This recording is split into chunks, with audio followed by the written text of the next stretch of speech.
वर पक्ष के आभूषणों से विभूषित शिवा की निराजना कन्यादान के समय वर के साथ सब देवताओं का हिमाचल के घर के आंगन में विराजना तथा वर वधू के द्वारा एक दूसरे का पूजन। ब्रह्मा जी कहते हैं, नारद, तदंतर गिरि श्रेष्ठ हिमवान ने प्रसन्नता और उत्साह के साथ वेद मंत्रों द्वारा दुर्गा और शिव का उपस्नान करवाया। तत्पश्चात गिरिराज की प्रार्थना से श्री विष्णु आदि देवता तथा मुनि कौतूहल पूर्वक उनके घर के भीतर गए। वहां उन्होंने वैदिक और लौकिक आचार का यथार्थ रीति से पालन करके भगवान शिव के दिए हुए आभूषणों से देवी शिवा को अलंकृत किया। सखियों और ब्राह्मणों की पत्नियों ने पहले पार्वती को स्नान करवाया, फिर सब प्रकार से वस्त्राभूषणों द्वारा विभूषित करके उनकी आरती उतारी। तीनों लोकों की जननी महाशैल पुत्री सुंदरी शिवा दिव्य वस्त्राभूषणों से सुसज्जित होकर मन ही मन भगवान शिव का ध्यान करती हुई बैठी। उस समय उनकी बड़ी शोभा हो रही थी। उस अवसर पर दोनों पक्षों में महान आनंददायक उत्सव होने लगा। ब्राह्मणों को शास्त्रोक्त रीति से नाना प्रकार का दान दिया गया। अन्य लोगों को वहां भांति भांति के बहुत से द्रव्य बांटे गए। विशेष उत्सव के साथ गीत और वाद्य आदि के साथ लोगों का मनोरंजन किया गया। तदंतर मैं, ब्रह्मा, भगवान विष्णु, इंद्र आदि देवता तथा मुनि ये सब के सब बड़ी प्रसन्नता के साथ सानद उत्सव मनाते हुए भक्ति भाव से शिवा को प्रणाम करके शिव के चरण वंदनों में चिंतन पूर्वक हिमाचल की आज्ञा ले अपने अपने स्थान पर चले गए। इसके बाद गर्ग ने कन्यादान का समय जान हिमाचल से श्री शंकर तथा बारातियों को बुलाने के लिए कहा। फिर तो बाजे बजने लगे। हिमाचल के मंत्रियों ने जाकर वर और बारातियों से शीघ्र पधारने के लिए प्रार्थना की। वे बोले, कन्यादान के लिए उचित समय आ गया है, अतः आप लोग शीघ्र मंडप में पधारें।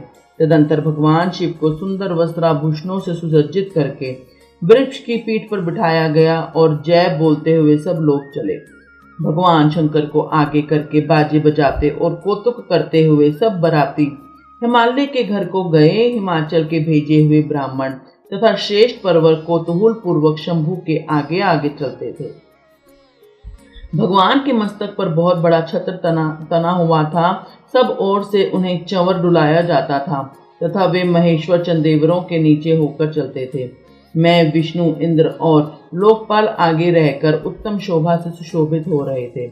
उस महान उत्सव के समय शंख, भेरी, पटह, आनक और गोमुख आदि बाजे बारंबार बज रहे थे। इन सब के साथ जगत के एकमात्र जीवन बंधु भगवान शिव परमेश्वर और चित्त तेज से संपन्न हो यात्रा कर रहे थे। उस समय समस्त देवेश्वर उनकी सेवा में उपस्थित हो बड़े हर्षोल्लास के साथ उन पर फूलों की वर्षा करते थे। इस प्रकार पूजित और बहुत सी स्तुतियों द्वारा प्रशंसित हो परमेश्वर शिव ने यज्ञ मंडप में प्रवेश किया। वहां श्रेष्ठ पर्वतों ने शिव को वृषभ से उतारा और महान उत्सव के साथ प्रेम पूर्वक उन्हें घर के भीतर ले गए।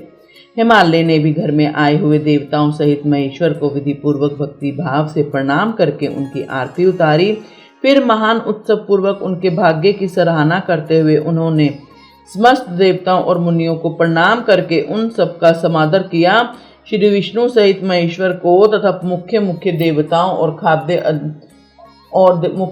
देवताओं को पाद्य अर्घ्य देकर हिमालय उन्हें अपने भवन के भीतर ले गए और आंगन में रत्नमय सिंहासनों के ऊपर मुझको, विष्णु को, शंकर जी को तथा अन्य विशिष्ट व्यक्तियों को बिठाया। उस समय मैना ने अपनी सखियों, ब्राह्मण पत्नियों तथा अन्य पूर्ण निधियों के साथ आकर सानक आरती उतारी। कर्मकांड के ज्ञाता पुरोहित महात्मा शंकर के लिए मधुपूर्वक पूजन आदि जो आवश्यक कृत्य थे उन सबको सहर्ष संपन्न किया। फिर मेरे कहने से पुरोहित ने प्रस्ताव के अनुरूप उत्तम मंगलमय कार्य आरंभ किया। इसके बाद हिमालय ने अंतर्वेदी में, जहाँ समस्त आभूषणों से विभूषित उनकी कृशांगी कन्या वेदी के ऊपर विराजमान थी, वहां मेरे और विष्णु के साथ महादेव जी को ले गए। तदंतर बृहस्पति आदि विद्वान बड़े उत्साह के से संपन्न हो कन्या दानोचित लगन की प्रतीक्षा करने लगे। गर्ग ने पुण्य वहां वाचन करते हुए पार्वती की अंजलि में चावल भरे और शिव के ऊपर अक्षत छोड़ा। परम उदार सुमुखी पार्वती ने दही, अक्षत, कुश और जल से वहां रुद्रदेव का पूजन किया। जिनके लिए शिवा ने बड़ी भारी तपस्या की थी, उन भगवान शिव को बड़े प्रेम से देखती हुई वे वहां अंतिम शोभा पा रही थी। फिर मेरे और गर्ग आदि मुनियों के कहने से शंभु ने लोकाचार वश शिव का पूजन किया। इस प्रकार परस्पर पूजन करते हुए वे दोनों जगत मन्ने पार्वती परमेश्वर वहां सुशोभित हो रहे थे। त्रिभुवन की शोभा से संपन्न हो परस्पर देखते हुए उन दोनों दंपत्ति की लक्ष्मी आदि देवियों ने विशेष रूप से आरती उतारी। बोलो हर हर महादेव।